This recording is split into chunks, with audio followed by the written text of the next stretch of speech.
Je dispose ici d'une lampe économique 7 watts qui doit être alimentée par le réseau Senelec sous 220 volts alternatifs à 50 Hz et d'une batterie 9 volts délivrant un courant continu.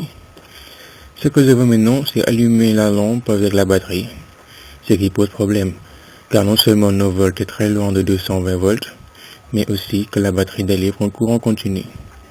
Pour pouvoir le faire, je vais construire un système qui va transformer les 9 volts continus de la batterie en 220 volts alternatifs.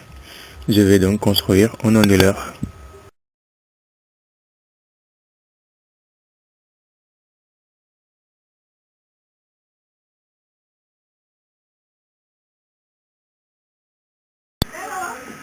Voici le montage de l'onduleur. Alors, le transformateur est monté sur l'oscillateur de la vidéo précédente. Il y a la batterie ici qui alimente le système. L'oscillateur qui est monté sur la plaquette DC.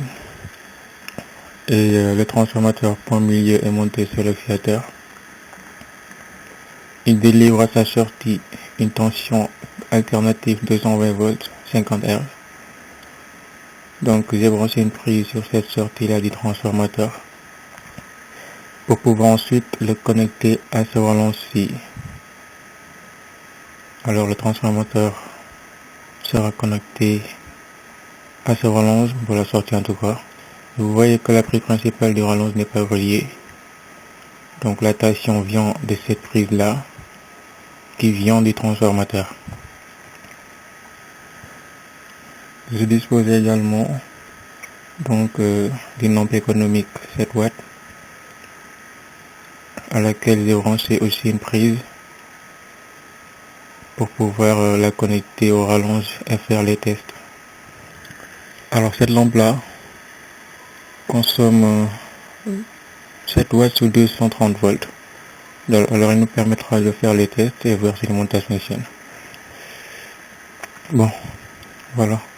Excusez maintenant ma façon de filmer, c'est parce que j'utilise un iPad et la caméra se situe côté écran.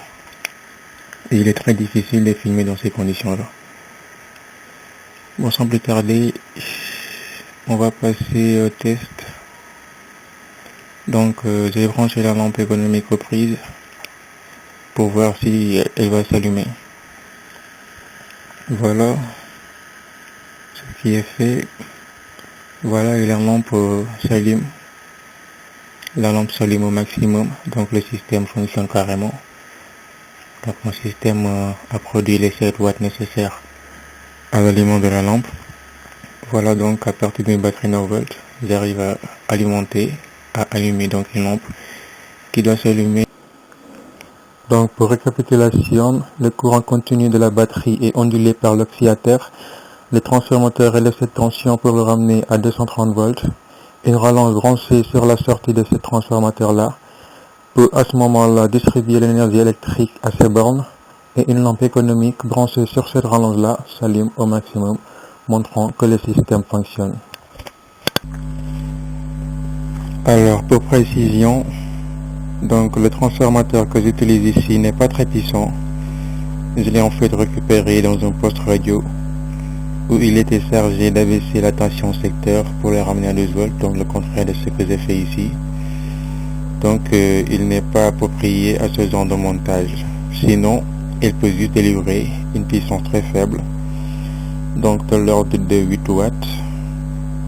Donc il ne faut surtout pas la surcharger, sinon on risque de détruire le transformateur, de le griller quoi.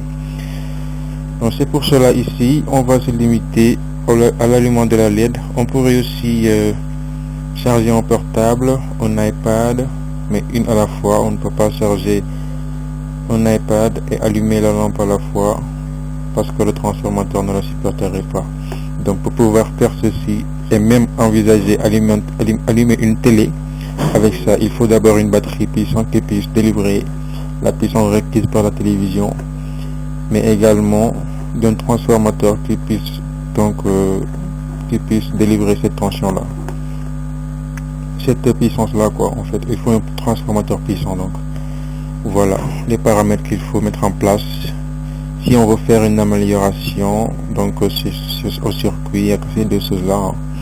Donc on veut une batterie puissante et un transformateur puissant. Voilà. Comme autre précision, j'utilise ici un transformateur de rapport 11/19, ce qui signifie qu'à la sortie du transformateur, j'aurai une tension multipliée par 19 et un courant divisé par 19. Voilà. Autrement dit, si on a à l'entrée du transformateur en 12 volts 7 ampères, mathématiquement on aura sur sa sortie en 220 volts 7/19 ampères. On peut alors dire que la puissance de l'onduleur est égale à celle de la batterie. Bon, c'est vrai qu'il y aura des pertes aussi, hein. Un transformateur parfait, ça n'existe pas. Je peux également charger mon portable, hein. Je peux d'ailleurs alimenter n'importe quel appareil qui consomme moins de 10 watts sur 220 volts. Mais pour ce faire, je vais devoir déconnecter la lampe. Je ne peux pas alimenter les deux à la fois. Le transformateur ne supporterait pas.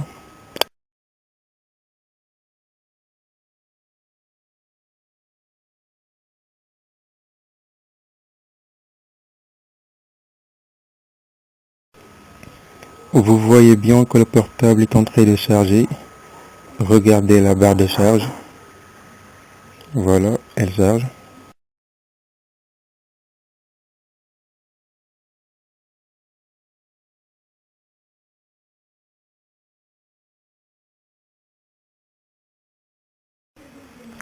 Je pourrais également charger mon iPad aussi. J'ai déjà essayé, ça marche parfaitement. Bon, mais c'est avec cet iPad là que je suis en train de filmer. Alors, si vous voulez en savoir plus sur le système en ce qui concerne le serment au complet, la valeur des composants, ainsi que les perspectives d'amélioration, je vous propose de visiter ma page web dont le lien vous sera donné dans la description. Je vous dis à bientôt pour une autre vidéo.